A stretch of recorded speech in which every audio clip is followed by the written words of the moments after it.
Well, this is going to be all or nothing, so welcome back, or if you're a first time watcher, thank you for joining me. All or nothing, so absolutely all or nothing. This is going to depend on that sun shining up onto those clouds. Look behind me, amazing light on, it's actually a residential home, an old people's home. But look at the clouds behind, the contrast is incredible. That's what's been like most of the day. And I wasn't even going to go out, but sorry about the wind in the microphone, by the way, but the sun potentially is going to shine through that gap just as it goes down. So I'm out on the beach looking over Hilbury Island. This is the Dee estuary, that's Wales over there. Liverpool is over in that direction. I've been here lots of times. If you've watched previous films, you've seen me here before, but it's all or nothing. If that sun shines on those clouds, it's going to be fantastic. If it doesn't, so what was that noise I just made? So I'm going to set up and then I'll keep my fingers crossed to be back in a second. So that's a quick setup, literally just got Hilbury Island, sun, looks like it's going to be nothing. I think it's going to be nothing because a bank of cloud is coming up, so there's like a V shape in the cloud, and the sun is just going behind that cloud, so it looks like it's going to be nothing. So because we're facing west here, we quite often get spectacular sunsets, but more often than not get another bank of cloud just as the sun goes down, as is happening now. So there's some quite nice light in the sky, but it's not going to be, I don't think it's going to be the glorious sunset. And you can see behind me, you know, a couple of seconds ago I showed you amazing light there. That light is going quickly. But I'll show you the setup that I was working on. Just turn my camera on. You might be able to see on the GoPro actually, there's these lovely shapes on the beach. So what I was hoping for is to get some nice reflection of the cloud and the beach. It's great. It's a great combination when you're down on the beach at sunset. If the sand is wet, so you've got a wet beach, it's a great combination to get the light reflected. So it's happening now. You've got a nice, I'll take a shot. I'll take a shot. So I'm on f/22. The reason I'm on f/22, I mentioned it before, because of the nature of the aperture, the actual physical structure of the aperture. If you shoot towards the sun on f/22, because of the nature of the aperture, you get those like rays, so it makes a starburst effect on the sun. That's the only reason I'm on f/22. I'm not on f/22 for depth of field or anything, it's just for that. In fact, now the sun's gone, I'll probably go on to f/11, but it's just that burst. But I'll show you what I've done. I'm trying to get the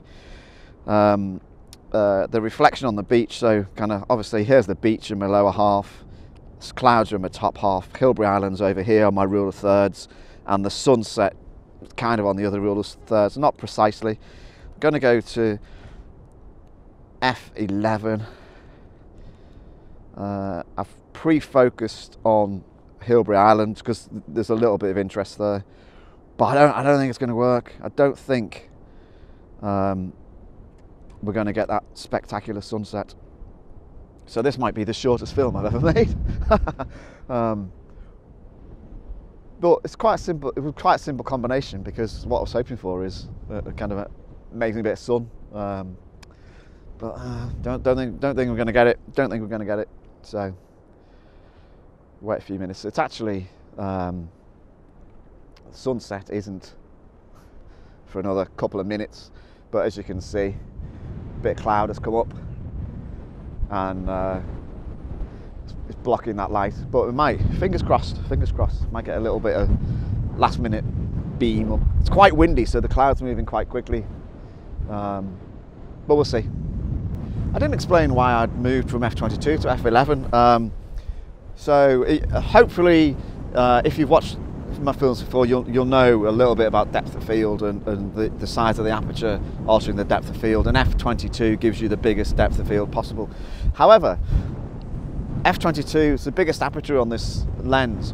It also knocks a little bit of the sharpness out of the lens. So lenses vary remarkably. So this is my Canon 17-40, and at f/22 it's just a little bit soft, and quite often lenses, when they're at the kind of smallest aperture, it renders the image a tiny little bit soft. So not that it would spoil the image, but it's just one of those kind of frustrations that you get. And the sweetest f-stop on this lens is, well, it's actually about 11, or it's 11 or 16, it depends on the conditions. So the reason when the sun had gone down, I switched back to f11, it's a bit sharper, but different lenses vary. So there's loads of stuff you can Google about the sharpness of lenses and the best aperture, but f11 gives enough depth of field, can't get my words out, and it gives you a nice sharp image. So that was the reason I switched from f22 to f11. But it's not working, it's not happening, it's not happening. It's quite nice, you know, it's quite a nice bit of light. I'll just show you what it looks like through the back of the camera. So it's a nice bit of light, nice blues. But it's not the light I wanted. The other reason you might switch to a smaller aperture, and one of the confusing things about aperture is the bigger the number, the smaller the aperture, because if you have to remember it's a fraction, so f22 is actually the smallest aperture. But obviously the smaller the aperture, the less light that gets into the lens. So if I wanted to do a longer shutter speed, to maybe get some movement in the clouds and not use filters, you make the aperture smaller, so you slow down the shutter speed. But I'm not going. You know, it's quite windy. If I dropped a filter in, used f22, I might get quite a long shutter speed. Sorry, quite some movement in the cloud, but that's not what I came for. Coming for that glow at sunset, but doesn't seem to be happening. But anyway, gave me an opportunity to talk a little bit about aperture. I'm going to wait a little longer.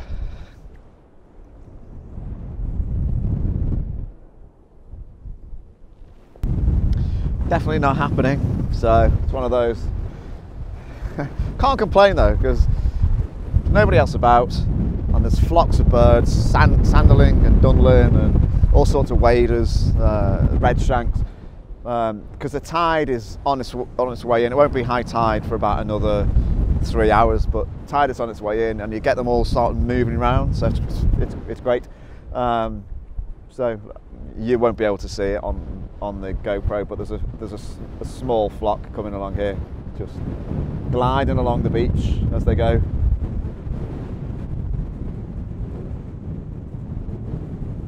Could watch that forever. Oh, and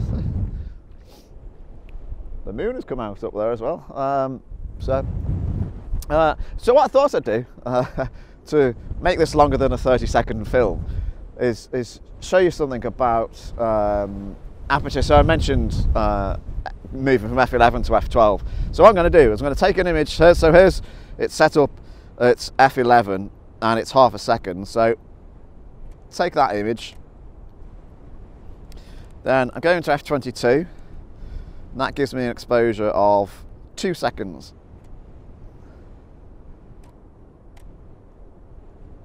So what I'm going to do is I'll post both of those images, and then I'm not going to put any of the EXIF data in. So if you don't know what EXIF is, it's the kind of detail of ISO and all you know, aperture. So I'm not going to put that detail in. Then you can decide which is f11, which is f22. See if you can spot the difference. But it was worth coming down. It was worth a try. I hope someone someday can explain to me why so often at sunset cloud appears on the horizon. Just, I don't know. You can go a whole kind of couple of hours no cloud on the horizon, then just as sunset arrives, up it comes. So I think that's going to be it. Might just stay and watch the birds for a bit. So I think that's probably going to be the shortest film I've ever made, but gave me an opportunity to talk a little bit about aperture. Just looking at the moon, I must try and get some shots of landscape shots with the moon. And I've got a plan in my head. So I've got a plan of a not a nighttime shot, but a late evening shot down at the Ogwen Valley. So keep watching, because hopefully that'll come up soon. Might do it next week depending on the weather. Might do it sometime during the week. in the next 7 days or so, but depends on the weather. But sorry that wasn't more spectacular, but short and sweet, as they say, and I'll see you next time.